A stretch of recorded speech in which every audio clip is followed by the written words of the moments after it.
নমস্কার সবাইকে সবাইকে স্বাগতম ইন্ডিয়ান ব্লগার ইউটিউব চ্যানেলে।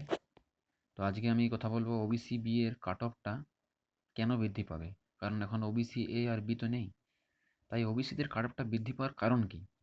অনেকে আমাকে হোয়াটসঅ্যাপে কমেন্ট করেছো, বলেছো, মেসেজ করেছো, ফেসবুকেও কমেন্ট করেছো যে ওবিসিতে আগে 179-80টি কমিউনিটি ছিল, এখন সেটা কমে গিয়ে 66টি হয়ে গেছে, তাহলে কাট অফ বৃদ্ধি কেন পাবে। হ্যাঁ, আপনাদের কথায় আমি যুক্তিপূর্ণ মান্যতা দিচ্ছি, কিন্তু এটা একটা ভাবার বিষয়। যেখানে 179টি কমিউনিটি ছিল, সেখানে 66টি আসার ফলে কাট অফ নিশ্চয়ই কমার কথা। কিন্তু জিনিস হচ্ছে এখানে আমাদের মেনলি যেটা দেখার, 179টি কমিউনিটির মধ্যে বর্তমানে যে কমিউনিটিটা টিকে রয়েছে, অর্থাৎ 66 কমিউনিটি, তো সেখানে আমাদের সংখ্যাটা, লোক সংখ্যাটা অনেক বেশি এবং এখানে কম্পিটিশনটা অনেক বৃদ্ধি পেয়েছে। আর যেসব কমিউনিটি বাদ গেছে সেখানে জনসংখ্যাটা কম এবং সেখানে কম্পিটিশনটা অনেকটাই কম। তাহলে কি হয়েছে, আমাদের রিসেন্টলি যেটা দেখা গিয়েছিল ওবিসি এ এবং ওবিসি বি ছিল, যেখানে আগে তো ওবিসি এর মধ্যে শুধুমাত্র মুসলিমই ছিল, কিন্তু 2024-25 সালে যখন ওবিসি এ এবং ওবিসি বি আবার পুনরায় যাচাইকরণ হয়, সেখানে ওবিসি এতে যারা গিয়েছিল সেখানে কিন্তু মুসলিম ছাড়াও আরও অনেক কাস্ট গিয়েছিল, যেমন গোপ, গোয়ালা প্রভৃতি। তো তারা তো আর সরাসরি বাদ যায়নি, তারা ওবিসির মধ্যেই এখনও আছে। তো তারা ওবিসি এ থেকে এবারে সরাসরি ওবিসিতে কনভার্ট হয়ে যাবে, অর্থাৎ ওবিসি বিতে। ওবিসি বি মানে এখন যেটা সরাসরি ওবিসির মধ্যেই রয়েছে। তো তারা কি সরাসরি তারা ওবিসির মধ্যে কনভার্ট হয়ে যাবে। তাহলে এরকম অনেক বড় বড় যেগুলো জাতি রয়েছে, যেগুলো ওবিসি এর মধ্যে ছিল, সেগুলো সরাসরি ওবিসির মধ্যে চলে আসছে, এবং কিছু মুসলিম কাস্ট যেগুলো, সেগুলো শুধুমাত্র বাতিল হচ্ছে। তাহলে 180টি কমিউনিটি থাকলেও যে বর্তমানে 66 কমিউনিটি রয়েছে, সেখানে কিন্তু লোক সংখ্যাটা অনেকটাই বৃদ্ধি।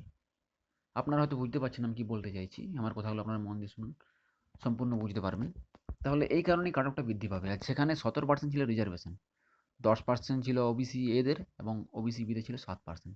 সেখানে কিন্তু ওবিসি বিদের একটা ভালো ফায়দা ছিল।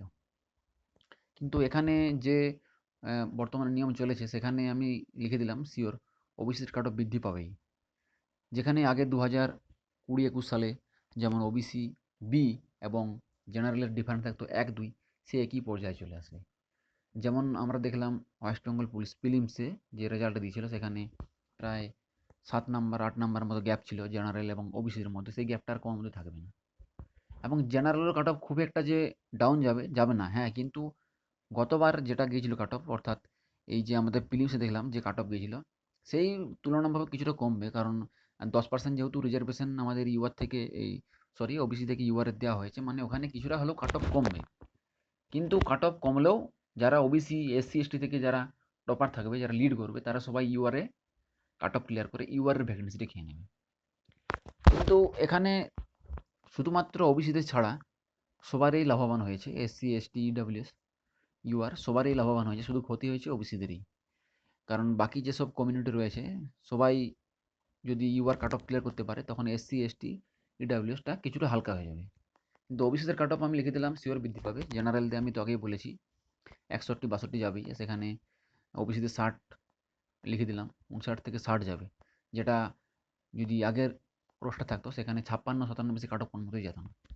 56 থেকে 57, ম্যাক্সিমাম 58, সেখানে 55 যাওয়ারও চান্স ছিল। 56-57 এটার মধ্যে কাট অফ থাকতো, কিন্তু বর্তমানে আপনারা মিলিয়ে নেবেন আমার কাট অফ 60 কাট অফ যাবে ওবিসিদের।